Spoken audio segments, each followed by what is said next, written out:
बर्तमान सीधा प्रसारण आम देखिपे कपागुणी पहाड़ ऊपर जे कि बहु वर्ष है जो ठाकुर पूजा पाते से जगह पर आज हजार हजार भक्तर समागम एवं सीधा आमर 750 फुट दूर पहाड़ चढ़ी अतिक्रम कर आसी पहाड़ जे कि सही पहाड़ को कपाखुंडी पहाड़ रूपे परिचित कर देखो यही पताका हूँ 780 फुट तलू 780 फुटर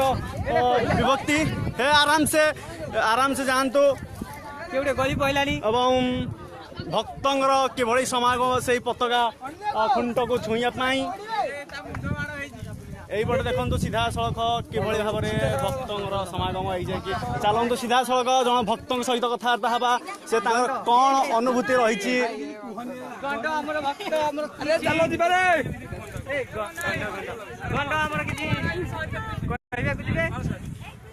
बहु संख्यार भक्त योगदान देती यात्रा सीधा सड़क देखिपारे आप काकुड़िया गाँ यही जो विश्व प्रसिद्ध ग्राम से नुआ बंध डायरेक्ट देखिपे आपने नाहाकाणी परिकल्पना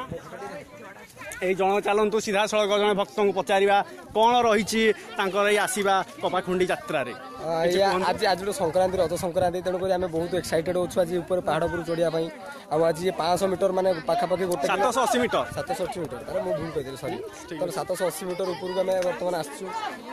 गोटे भगवान गोटे आशीर्वाद तेणुक आम भगवान आशीर्वाद आज जगह पहुंची पारिचु समस्ते कहते से भगवान आशीर्वाद जे कि भगवान आशीर्वाद नथिले खरा सहय कर ऊपर को उठिया बहुत सहज कथा नुहे जे कि एक प्रकार देखिपे भक्त मान किभली झाड़ है से आज मैदान उपरको आसी भगवान कृपामय से कपाखुंडी प्रभु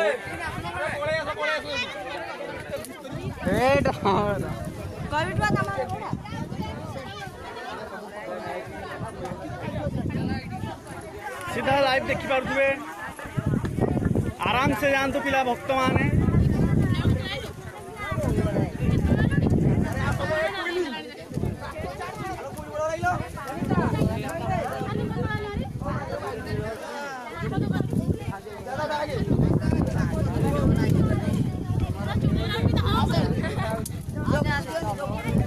चलतु आउ जड़े भक्त को पचारा जड़े आगे कह कि पिले सीधा सड़क देखिपुंट आमर आउ जन भक्त को पचारा कौन अनुभूति रोचे लाइव गोटे देख रंगा किसी आम भक्त कहे कि ठाकुर विषय कह निश्चय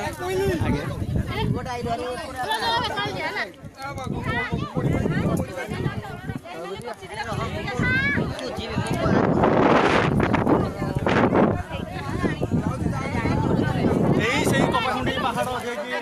बहु वर्ष पुरातन पहाड़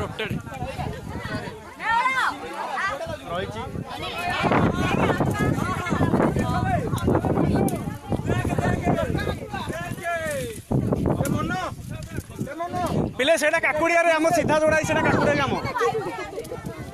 एटा काकुड़िया भेंडिली एटा नुआ ना कहीं कौटा काकुड़िया जानी पानी रे हाँ ना काकुड़िया बंद ये देखे सेटा आम जो शूटिंग चल